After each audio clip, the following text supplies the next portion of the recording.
నమస్తే, welcome to political bridge. అమరావతిలో రైతుల నుంచి ప్రభుత్వము భూములు తీసుకొని డెవలప్మెంట్ చేసి లాటరీ సిస్టమ్ ద్వారా రైతులకి ప్లాట్స్ని అయితే కేటాయిస్తుంది. ఈ ప్రాసెస్లో కొంతమంది రైతులకి మంచి ప్లాట్స్ వచ్చాయి, మరి కొంతమంది రైతులకి వీధిపోటు ఉన్న ప్లాట్స్ వచ్చాయి.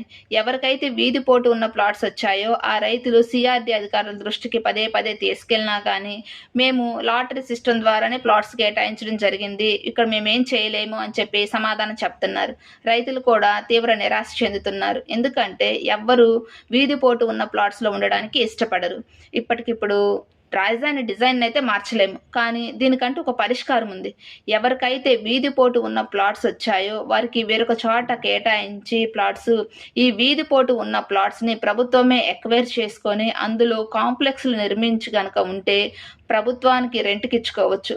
ప్రభుత్వానికి కూడా లాభదాయకమే, రైతులకు కూడా మేలు చేసిన వాళ్ళు అవుతారు. రైతుల్లో కూడా ప్రభుత్వం పట్ల సంతృప్తి వ్యక్తం చేస్తారు. మీకు నచ్చిందా ఈ పరిష్కారం? కామెంట్ చేయండి. వీడియో నచ్చితే లైక్ చేయండి, షేర్ చేయండి, సబ్స్క్రైబ్ చేయండి. Thank you.